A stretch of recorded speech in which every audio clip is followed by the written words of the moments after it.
Hello guys, habang binabaybay ko itong Aurora Boulevard, Cubao, may pagkakamali naman akong ginawa dito.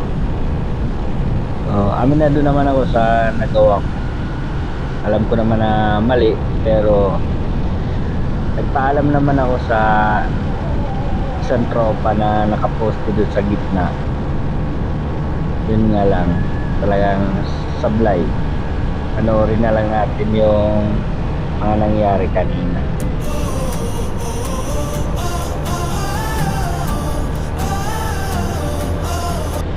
At dito na nga, patawid na tayo ng EDSA.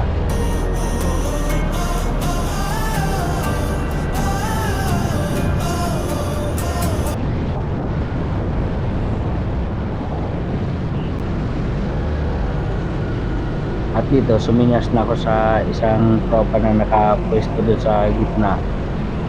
So, umukay naman siya. Kaya, yun, tinuloy ko. Pag-u-turn ko dyan. Yun pala, may nakaabang doon.